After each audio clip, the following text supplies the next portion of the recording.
So,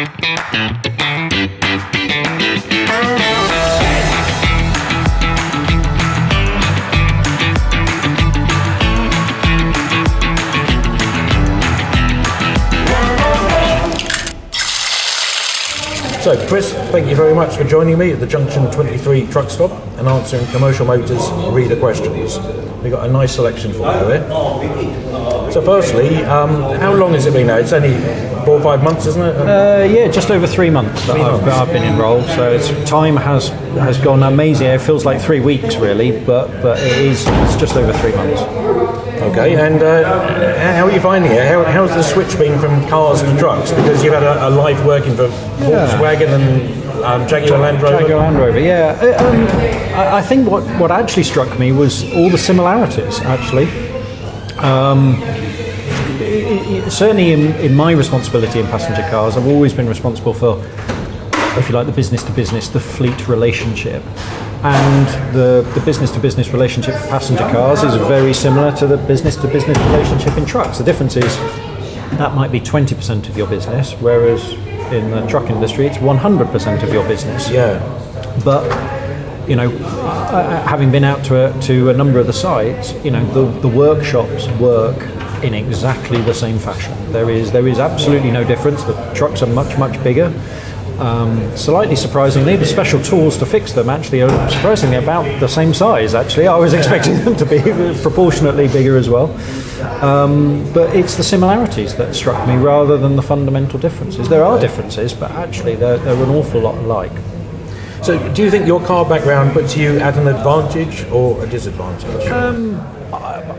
I'm a bit biased, so I would say I think it puts me at an advantage. The reason why, though, is if we look at what's happened in the world, you know, COVID, chip shortages, Russia and Ukraine, logistics problems, Brexit, driver shortages and everything else, we've seen a huge amount of external change. And I think someone coming in with a fresh perspective who isn't wedded to, well, we've always done it this way. Yes. I think as we look forward, we know there's some long-term things that the industry has to face: digitalisation, sustainability, electrification, and so on and so forth. And then there will be other external factors that we've got to tackle. And so I think someone who you know, understands and cherishes what's important, you know, brand and the culture of the company and so on and so forth, but isn't wedded to operational practices, we've always done it that way, I think is, and brings a fresh perspective, I think is an advantage to face some of those challenges and help with the evolution that we'll require.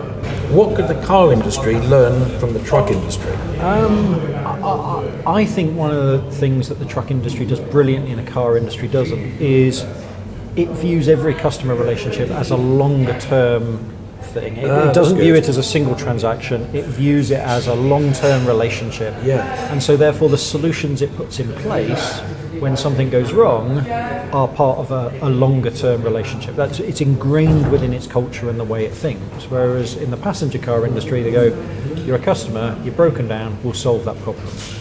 Could be your first car, could be your 10th car, doesn't matter. The solution is based on you are broken down in that particular moment at that particular time. Yes. And that's not how the truck industry works. And I think the car industry, if it could, it's the single biggest thing I think it could do to transform the relationship with its customers is that. Yeah, that's really interesting. Here's a good one. The V8 has been phenomenally successful as a marketing tool for Scania, and truck shows are full of people wearing V8 t-shirts and baseball caps. And this guy here says he's even got a V8 tattoo. How long has the V8 got left, and what will its demise do to Scania's image? He says, I for one won't be getting a tattoo of a Scania battery. Oh, well, I won't ask to see his tattoo. But I think that's a great question, I really do, because I think it gets to the nub of the challenges that traditional manufacturers face as we move towards electrification and sustainability. Yeah. Because a traditional manufacturer has based it on its engineering heritage, it's this, that and everything else. What I would say though is that engineering heritage, that sub-brand, in this case a V8, but whether it's a Ferrari V12 or Porsche's Turbo, it has come to mean something more than that. He hasn't got a V8 tattoo just because it's got 8 cylinders in a V configuration. He's got it because it means something more than that. To him, it means the best. It's the pinnacle. It's the most powerful. It's the smoothest. It's the most refined. That's why he's got the V8, not just because it's got 8 cylinders, because there's loads of engines out there with 8 cylinders. He's not celebrating that, he's celebrating what it means. Yes. And, I absolutely trust my colleagues over in Sweden to make the right decision, just as you can buy an electric Porsche with a turbo on it. That's the badging, because everyone knows that turbo, based off an engineering history associated with the 911, that's the fastest, it's the most powerful, it's the best. So they've carried on using turbo. It hasn't got a turbo on it.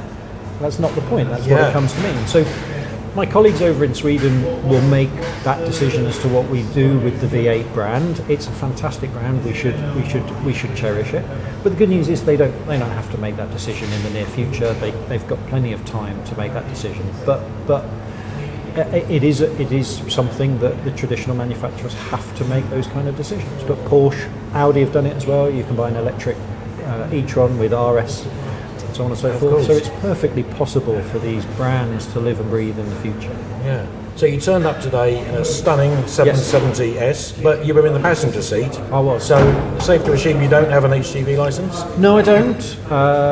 We have talked about, personally, I'd love to do it. I think it would be absolutely brilliant to be able to do it.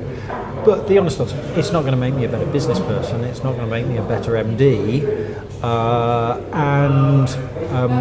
Will I fulfill that personal ambition? I hope so, but I'm not going to put a timeline on it or anything else.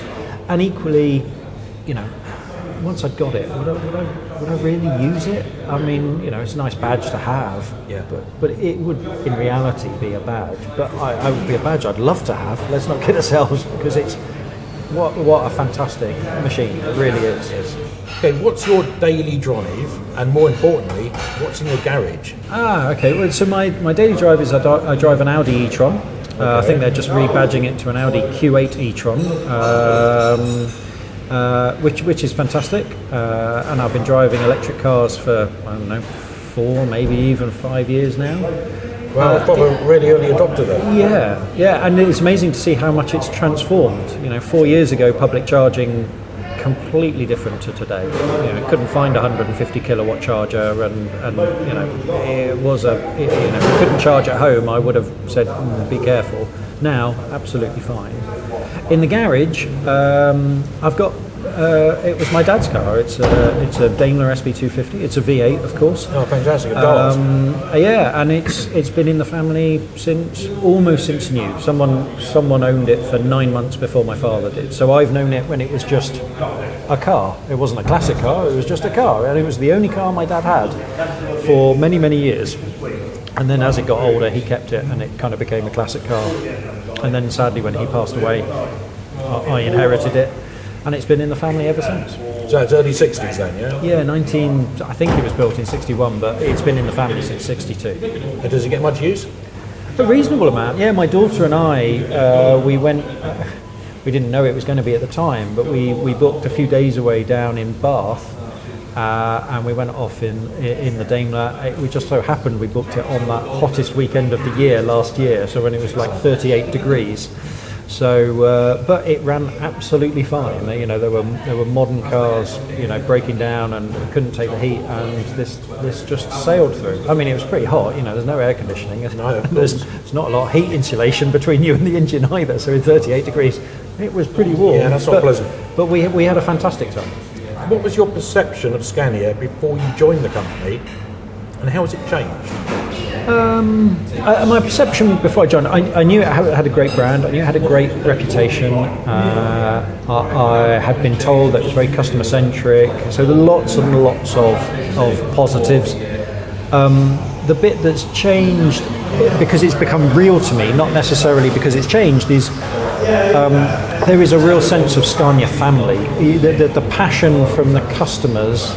Until you speak to the customers, until you see them, making their office reception desks, Scania cabs, and so on and so forth, you can't really understand that And the same within the Scania employees. This sense of the Scania family is it's absolutely real and tangible, and you feel it. I felt it from the minute my announcement was made. There were people from around the world who worked for Scania who I'm probably never going to meet, reaching out and going, welcome to the family, it's fantastic to have you on board, and everything else.